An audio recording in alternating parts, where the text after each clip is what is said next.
the right hand of God over Kandhamal.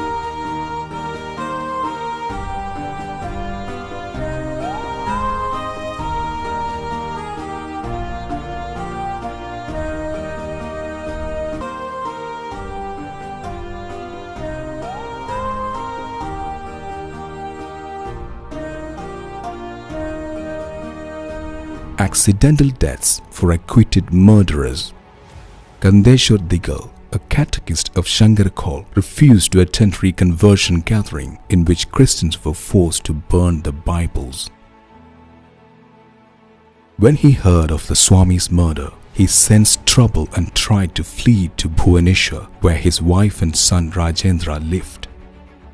Local bigots called up others to block the road by cutting down trees, and he was pulled out from the bus.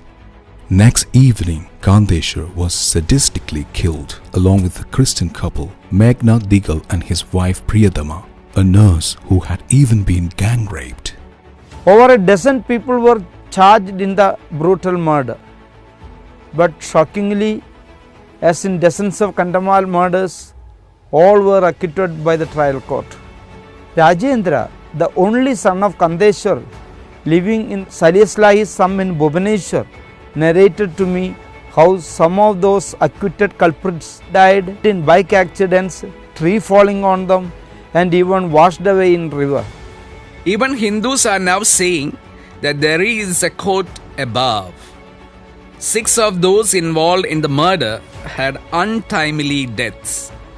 These incidents have increased the fear of God and respect for Christians in Kandhamal, said Simon Digal, a friend of Kandeshwar. One of those charged in these murders, Dahiya Malik, a 42-year-old teacher of Sundi Sahi of Shankarakol, was washed away with his bike while crossing the river due to the broken bridge in 2010. This is a punishment for what they have done. Elias Nayak narrated to Akara the comment of Hindu teacher Dapsara Behra. Thou shalt not bear false witness. Tragedy befell a saffron activist, losing speech after he gave false testimony in the court against Christians, reminding of the 9th of the 10 commandments Moses had given to the Israelites. Thou shalt not bear false witness. Mahasingh Kanhar was a star witness against 7 innocent Christians who were fraudulently convicted to Swami's murder in 2013, and they had to languish in jail for 11 years until the Supreme Court of India granted them bail. In 2015, I went to Kottagar area of the 7 innocent Christians to gather evidence to expose the judicial farce behind the shocking conviction. Mahasingh in his witness had claimed in the court of seeing the 7 Christians this gate of the high school on Kottagar main road, and even heard them discussing how to kill the Swami. He also claimed to have witnessed the distribution of sweets in this church by the 7 Christians to celebrate the Swami's murder.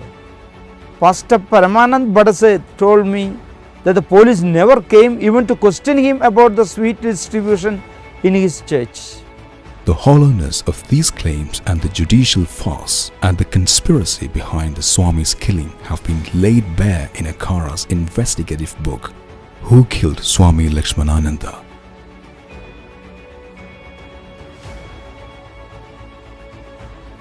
And the documentary, Innocents Imprisoned.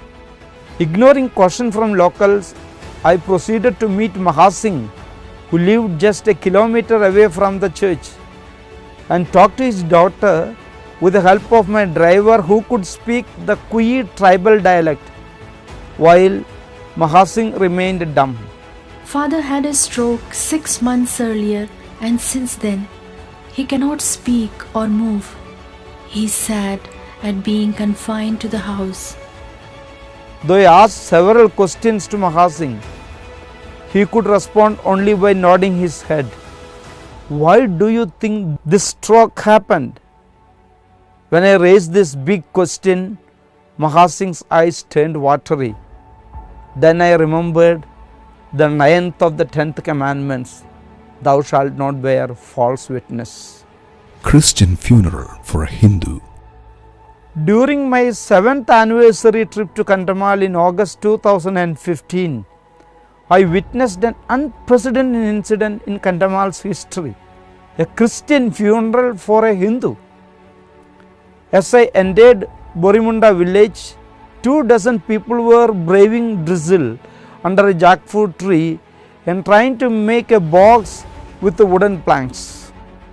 On return, my companion said the Hindus were trying to make a coffin to bury a Hindu in the Christian cemetery. Surprised by this information, I asked the driver to reverse the van.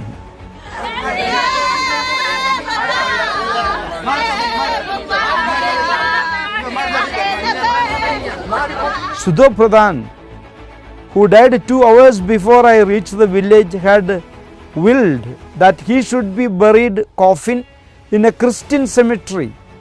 When I die, I should be put in a box, coffin, and be buried like a Christian in a church cemetery.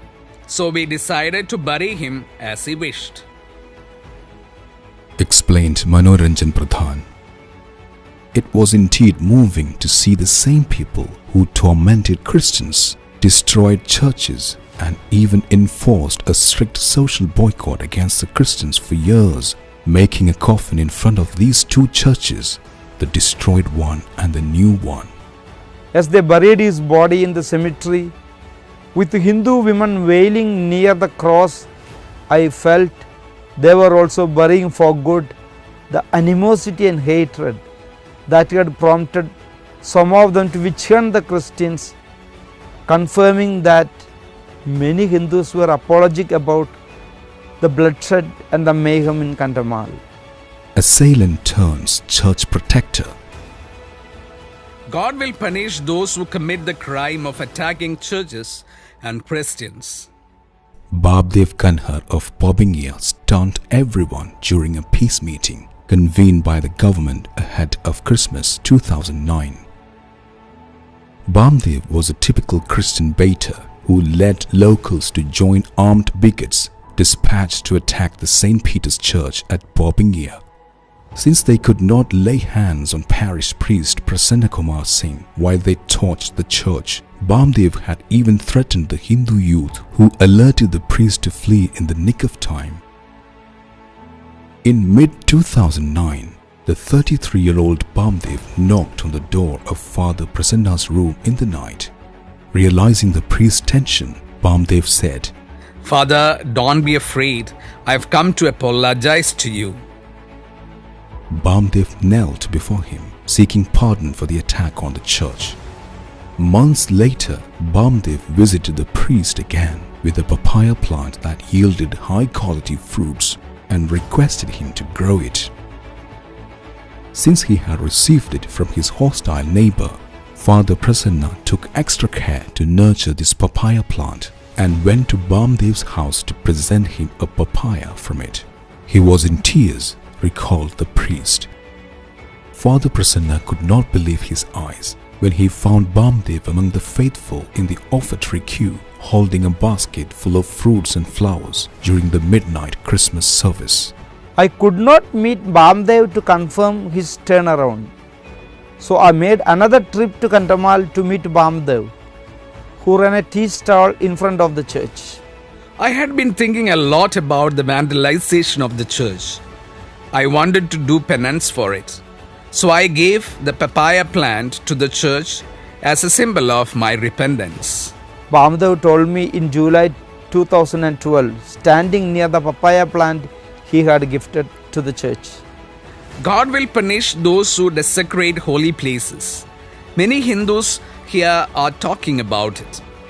Replied Bamdev about the fear stirred by the sudden death of a Hindu who was part of the group that had brought down the concrete cross on the top of St. Peter's Church during Christmas 2007. Assailants climbed the concrete roof of the church to bring down the 15 feet high concrete cross on top of the burnt church.